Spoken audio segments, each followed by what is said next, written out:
On to her next adventure is Pat Lowry. You know her after a fun-filled career at ESPN. GameTime Productions is where she is right now as president, owned by Live Media Group. I'm Bryan Fenley. This is the On to Something podcast, where we explore sports media beyond just what somebody does in work. We get to know the full representation of our guests and their personal life as well. Pat, so excited to have you on. Thanks for being a part of this. Happy to be here, Bryan. So, among the many things that you're known for, look, I'm a dog person. You're a dog person as well. If I'm a dog in your household, how spoiled am I? Well, I love my dogs more than my kids, and I love my kids a lot. So let's not, take it. But I think my dogs might own the house and tell me what to do. So the level of being spoiled is pretty astronomical. Your career, and again, you're someone who has worked with a team, and it's not about you, and obviously that's very important to know, but it is a career that in some respects has been astronomical. And it's so funny that before you started at ESPN, you were working with the Trailblazers. And in a way, you are a trailblazer, and so many women have followed, and you have looked forward, and women that you saw in front of you paved the way as well. So, how ironic is it that you once worked for the Portland Trailblazers, you could be considered a trailblazer, and how all of these things happened early in your life and your career? Well, it is ironic. It's a great name too, Trailblazers, by the way.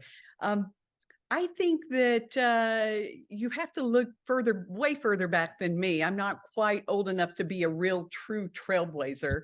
Uh, you know, I had the opportunity early on in my career. You know how they say, if you can see it, you can be it. That actually happened for me way back when, and there were many times I can tell you early in my career when I was in a TV truck, the chances of another woman being around were pretty slim. Although in Houston, where I was doing replays and other jobs, there were two women sometimes who did tape, Melinda Gray and Debbie Ferguson. So occasionally you would come to Houston and they'd be like, oh my God, look at all those women. But everywhere else you went, it wasn't that way. But I brought a little show and tell, had a textbook on live television. And this little thing has been in it since the mid 80s. We won't go into too much detail. But there's a chapter in here written by Susan Stratton, who was the producer director for the Los Angeles Lakers, on how to produce and direct a basketball game. And I had the good fortune of working for Susan, occasionally for about 8 or 9 years before I got the job with the Trailblazers.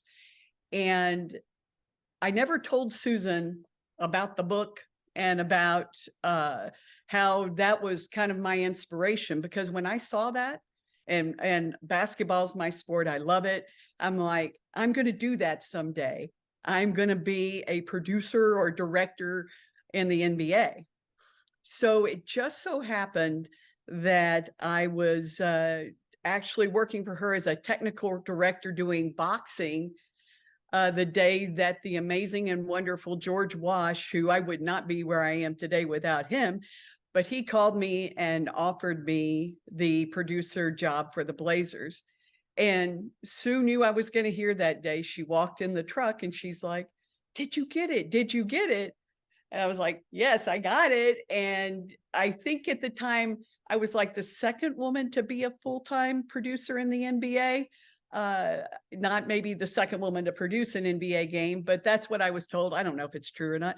But I sat down with Sue and I pulled out the book. And I said, I want you to know what you meant to me. You were my inspiration. And I made her, because she's very humble, but I made her autograph Oh, wow. book and had her sign it. So part of what I've tried to do in my career is take what Susan did for so many people and what I learned from George Wash as well. This is, how you treat people matters.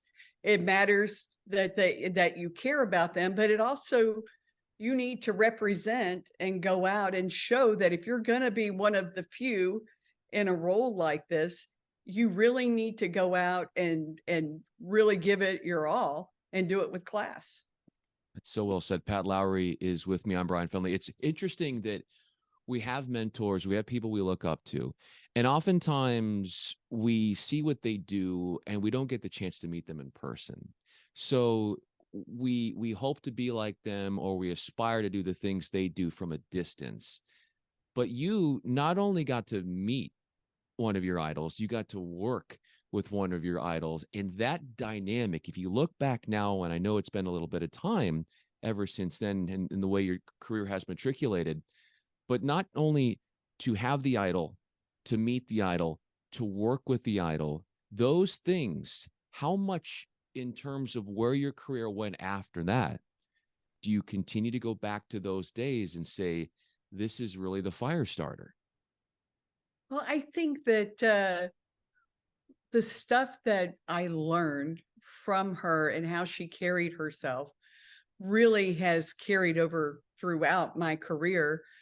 Even when I've had an employee review that said I cared too much about people, uh, it has carried over. And the good thing for me is that, like my other mentor, George Wash, who gave me the job with the Blazers, they both kind of had that same mentality about how they worked with people, how they treated people, and their desire to be really good at their job, to be creative, to be innovative, to not be afraid to try something. And if it doesn't work, you just move on. It's, nobody died. We're going to try something, and being willing to take a chance and everything between the two of them. I mean, if I didn't learn something from them, that there would really be something wrong with me, because those are two incredible role models. I saw the picture on your Instagram where essentially you are going back to the early moments of your career when you're spinning the replay reel, if I'm not mistaken. Obviously, a lot has changed in the industry since then, but what do you miss about being in a control room atmosphere like that and having to do such a thing that nowadays seems so foreign? Well, what was crazy is that when you had two different types of machines, an Ampex on one side and a Sony on the other side, one you went this way with and the other you went this way with. So if you were running two machines and you had those two next to each other, you would, we didn't, muscle memory didn't come into play, that's for sure. But I had the good fortune of meeting Tim Joplin while I was still in school, and he used to manage the summit where the Rockets played for John Crow Productions.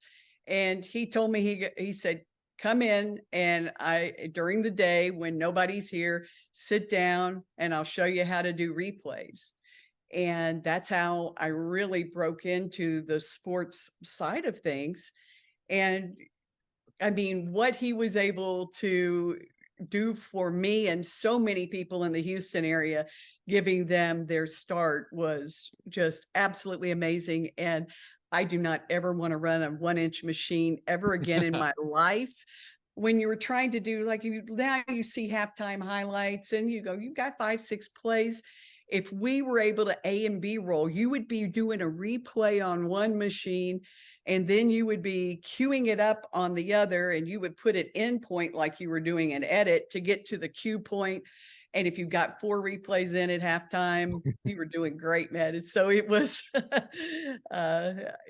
was good times, but no more. Nope. Yeah. How far along we have come. So you mentioned a lot of folks who helped you get your start. And clearly you've helped a lot of people along the way yourself and have been that uplifting presence to so many in the industry. It's not about you, you've never really made it about that. It's always been about the team aspect. But this is your moment in sort of being prideful of those who you were able to then sort of pay it forward to. There's a lot of people out there who are thankful for what you've done for them. And when you think about that, especially at your time at ESPN, how does that settle with you? Yeah, it's probably, you can take all the things I've done, but the people portion of it chokes me up a little bit. It's the best part of it. What makes it the best part?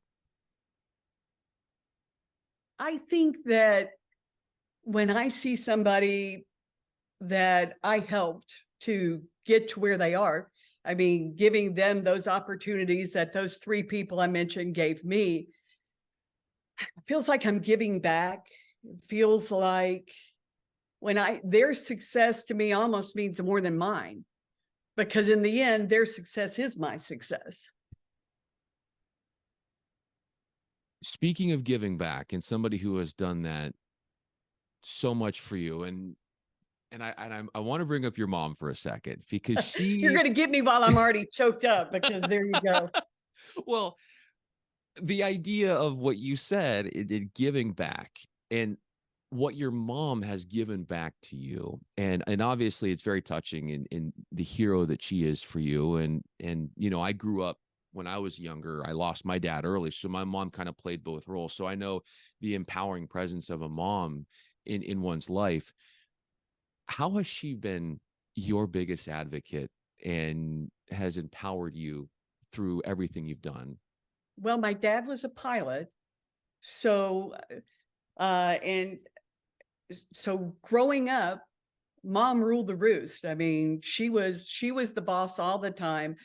And when dad would come home, he was the fun guy you hung out with and did cool things with and all of that. But my mom never missed a basketball game, a softball game. She kept stats on what I was doing. She would pull me to the side if she thought I was being an idiot. Not during the game, because she never interfered with a coach.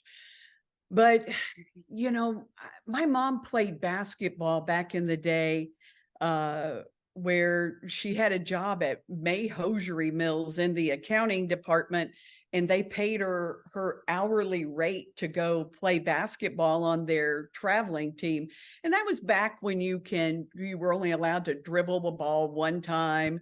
And, you know, it was the three on each side of the court. And I actually played a little bit of that too, but we won't go there. But so my mom, like, she played against the great Nera White. When you look at some of the great names in women's basketball, she played against them, instilled my love for the game. And she was just always there, no matter how stupid I was or how smart I was, or, you know, when I would fail, she was the one. She was always it. He was always there to, yeah, to pick you up in those early moments. And Yeah, but I will say she's also the same one who made me go skydiving with her, and it was her 69th birthday, and I was scared out of my skull, and she was just smiling like crazy and jumping out of a perfectly good airplane. Actually, she made me do it because I owed it to her, because her idea of a romantic weekend with my dad was they were going to go skydiving. And 2 weeks before that, she found out she was pregnant with me and never got the opportunity to do it until then. So I owed it to her. So, I mean, that gives you kind of the range of what my mom was. She was everything, you know. She was the person who was taking care of you, but she was also the person challenging you. And she's also the person who made me tough enough to be in a TV truck when I was the only woman, or when I walked in as a producer and the tape room people wouldn't even talk to me. They were looking at the person traveling with me because he was a man to hear the stuff. She's the one who made me tough enough to go in and say, no, I'm the damn producer. You're going to listen to me. I love that. I want to touch on that in a moment. But how did you end up finally jumping off that plane? Because she jumped out of it with, like, I mean, she just like grinning, and I've got video of it, and she's grinning and I'm like petrified. And, but when I just saw her, she turned around, looked at me, smiled like it was the greatest moment ever. And I'm sitting there going, oh, hell, I'm going to die. I'm like, at one point in time when we were on our way up, I'm like, Mom, you've already lived most of your life and done everything you wanted to do. I haven't. This is kind of crap that you're making me do this. So that gives you a little bit of the dynamic of the relationship. When you landed and you hit the ground, what were the first things you and your mom said? I looked at her and probably said, like, that was amazing. I probably wasn't using the adjective awesome back then, but after, I mean, 5 seconds after getting out, I was like, woo freaking who, this is amazing. So it really was. And uh, it's great to have, an experience like that to look back on. I also was laughing at her because I want you to hold your arms out like this. And she kept going like this because the wind was making her dentures flop a little. And and I'm like, I'm like, she's like, I was afraid they were going to fly out. And I was like, oh, wow. So anyway, we made fun of her for a long time about that. It's like somebody walks out into their backyard in a grassy pasture and they say, where do these dentures come from? Just out of nowhere. Like that would have been such an interesting thing if they ended up falling out of her mouth. Thankfully, they did not. But you said something really interesting earlier about, that fighting for respect in the control rooms. And to see so many amazing women at ESPN and to see how much they have fought like yourself, how much is there a camaraderie in noticing where this industry has gone in improving what women can do, fighting for that respect, and then seeing so many awesome women do so many cool things? There is a bond that you have. I mean, you might butt heads with another woman because you've got different agendas, you've got different priorities or whatever. But I do believe there's still a bond that exists, and it's one of those special things because you've been in the trenches with them. And if you look last year at the probably one of the highlights of my career, the women's Final Four and the national championship game, and getting to lead that team, I I looked around, and what was so cool about it, I'm like, my Beth Chappell, who was the coordinating producer working with me, Carrie Callahan, who's producing the game, Michelle Rosenhaus, who's producing the studio show, Catherine Caroon, who is leading up our operations team. And I'm sitting there going, look at this, man. This is like all of these women are in these roles, and they're all here for the right reason. They're not here because, oh, we need to get a token woman in this role. Everybody's here because they're the best person for the job.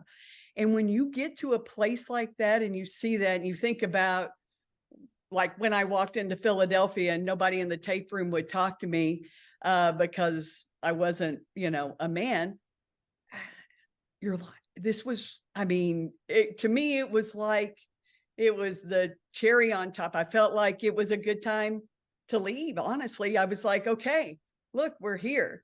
And it's always been my job to put the best person, in there for the job, male, female, whatever. But I've always felt like I needed to take a little extra time to give diverse people opportunities to make sure they have every opportunity to be the best person for the job. And when I got to, start impacting people like that in a management role, it really was the best part of the job. I mean, I'm super proud of Andrea Carter right now, whose career is soaring and taking off. And if it was Maria Taylor asked me to talk to her, and I made her sit down with me. We watched the game, the championship game in the SEC tournament, and I made her tell me what she was seeing. And I was like, okay, I'm going to give you some games. And now when I'm watching her doing everything she's doing, I'm super proud, and it's not because I did it or made her, it's because I just made sure she got the opportunity to shine. And that never happens without somebody as cool as Maria Taylor, who always takes you know, a woman with her as a job shadow and everything else to, you know, expose them, give them opportunities. So it was really cool. When you're seeing Maria Taylor grow and blossom and you have the opportunity to go over some tape with her or watch her and impart the feedback and then to see how she takes that and runs with it. What were those early conversations with her when you're seeing so much potential out of her and you're watching her grow and just soak up everything you're saying? I think that Maria was really, by the time I got to work with her, she was so far along that if I gave her feedback, it was uh, just little bits and pieces because she was already in such a good place. I mean, I was overseeing volleyball, and I thought she was probably the best volleyball analyst we had. I could just never get her because she was too busy doing something else. But Maria is, what she did and what she's done in her career is just another one of those trailblazing people that you respect the heck out of. But I couldn't take not one drop of anything when it comes to Maria. I just got to inherit her after she was already in a really good place. She obviously was in a really good place and is in an incredible place right now. Pat Lowry joins me. I'm Bryan Fenley. When you have looked at talent before and being able to sort of mine out the talent before they become, let's say, household names, but you see something in them early on. And sometimes talent, it takes them a while to mature and to get to that level. On some, you're able to notice something early on. What are your key pieces when you're looking for what sticks with Pat Lowry? What are those things? Well, there's this it factor that you can't define. So there's that. It's a charisma, it's an it that, that it just is beyond definition. But I think the ability to do much better than I do at this, to articulate something in a concise way, to teach me something where I'm thinking about it going, oh, wow, I didn't think of it that way. Just the little nuances of if it's a play-by-play person, how they're setting up the analyst, how they're transitioning and weaving in and out of things, how they call big moments. Uh, that big moments, can make or break a play-by-play person. But as an analyst, it's the cause and effect. It's the ability to translate something that uh most viewers well I you know most viewers may or may not know it, I guess, but you've said it in a way that they understand what you're saying, because especially when you're on ABC, your audience is so diverse. As far as, I mean, when you're doing an ESPN game, you have to think you've got more of the traditional sports fan who knows the sport and everything. So when you're doing something on ABC, it's like, okay, you could have a granny over here who is, was already on, but if you teach her something, or and the main thing though is to be able to tell a story so you've humanized an athlete to the point that, people are going to like them, dislike them, whatever, but you're evoking some emotion in them because you feel like that person. What type of stories attract you and lure you in more than others? And how they're presented, not necessarily the content, but the way in which they're presented. I think it's according to, what medium you're doing. I mean, if we're doing a college game day show, we were doing an Iowa game, and we had Harper, who was a cancer patient on, and, we're telling her story. She's getting to come out in front of like a starting lineup in front of the crowd and everything else. And they're telling a little bit of her story, and there's feature material to go with it. But I think when you look at the event side of it, being able to seamlessly weave in and out the story without, and I guess I'll say it this way, um, where you're not forgetting that the reason people are watching is the game and the story of the score matters. That's something that has been one of my things for a long time. The story of the score matters, but when you can weave in the personal stuff without taking away from that, I feel like that is the ultimate. When you talk about the ultimate, obviously a lot of awards that you've done, and it's not just been because of you, and you would be the first to say there's a team that goes into these things, but there seems to be something that you earned an award in the form of a regional Emmy that it had more significance to you than maybe some of the others, and why is that? Well, Northwest Regional Emmy Awards. At the time, there were 4 nominees for the best live broadcast sports. 4 nominees: the Portland Trailblazers basketball, which I produced; Seattle Seahawks football, which I produced; Portland Fire, the WNBA team, that broadcast, which I produced; and the Seattle Mariners broadcast. So there were 4 nominees. So at the time when I went into the ceremony and everything, I'm like, okay, 75% chance to win, really 50, because I mean, when I did Seahawks and Blazers, I had every toy you could imagine, bells and whistles. Paul Allen, we were doing spamming, spending Paul Allen's money, and I had all the toys in the world, but I didn't have all those toys on my Portland Fire broadcast. So actually my mom was there with me, and I was like, had a little note in there for both of those to thank my mom. It's like in my little note thing. So all of a sudden, on the screen, the Portland Fire broadcast popped up. I mean, I was like, oh my God. Like there was no way I thought it was going to be the Portland Fire broadcast.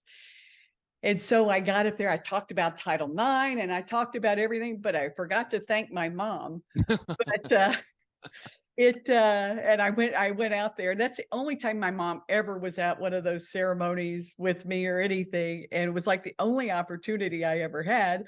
And I'm like, oh wow. I looked at her and I said, Mom, and I showed her my notes from the other ones I had. I was going to thank you. I said, but I was so thrown by this one. But what it meant to me was, that one I put my heart into. I put my heart into that broadcast. I wanted it to be just as good as the others. I just didn't have the same money to spend. And I learned a lesson about, what you can do with your heart and the effort a little bit there. You, over the course of your life, have thrown your heart into whatever you've done, whether that's been at ESPN, and now it's fun because you get to throw your heart into something new, and at GameTime Productions, and this love for you I see that is pervasive over your career, and that is taking on challenges and wanting to see things grow, wanting to have that positive impact, so that whether you move on or you take a different role, that whatever you were with, it got a little bit better while you were there. And that idea, in translating that to GameTime Productions and that love of challenges and putting your heart into something, what does that look like as you make this next chapter happen in your life? Well, let me first say that, in 21 years at ESPN, I mean, I just had some incredible opportunities. They were fantastic. And, I'm so grateful for my time there. But I was kind of at a point where I was still, I'm doing kind of the same thing. And as you start to approach, I'm not close to the 19th hole, but I'm really approaching it. I can see it off in the distance of my career. Uh, I really wanted an opportunity to build something from the ground up, to go in and not take over something that already existed and try to make it better, but to start from the ground. I mean, there is some infrastructure in place, clearly. I mean, the company that owns us, we own over 35 mobile units and whatnot. But to be able to go in and say, how can we do this the right way, where we're delivering a quality product at a good competitive price and all of that. I'm learning something new every day. And it's only been, month and a half, 2 months since I started, but I'm learning something new every day, and I'm enjoying it. I'm uncomfortable, which is fantastic to be uncomfortable, because I was very comfortable in what I was doing at ESPN. I want to leave you with this. Pat Lowry is with me. I'm Bryan Fenley. The idea of being, and this is kind of a cliche now, and people say this, and it's really important. It's easier said than done, but it sounds like you've really honed in on this, and it is being comfortable with being uncomfortable. And when you, even now at game time and taking on a new challenge, but when you look at how that has shown itself in being comfortable in uncomfortable situations, whether, like you said, when you're first getting into the industry and you might be the only female in a production truck, but the idea of really focusing on that theme, how big do you think that has played, that idea, in where your life has taken you? Well, I probably didn't set out for it to be the goal or anything, but the challenges of this career have made it, I mean, it's invigorating to be uncomfortable, because you're desperately trying to get comfortable. And the only way you do that is to work hard and figure out how to do it and do it the right way. So, you certainly don't start out wanting to be uncomfortable, but it ends up being a gift. It really is, because at times people have a hard time staying motivated. I really don't. I don't have a hard time staying motivated. I am motivated. I want to be really good. I want my new business to be a complete total success. I know we're going to have bumps in the road and setbacks and things, but if it's not going to be because I didn't give it 200%. And I think that uncomfortable aspect is what, keeps me invigorated. You, Pat Lowry, I'm Bryan Fenley, and that we were able to talk about a variety of different things. So as we kind of conclude here, thank you so much for being a part of this. It's an honor to have you on, and I really appreciate, what you've done in the industry and will continue to do, and really enjoyed the conversation. Thanks for your time, Bryan.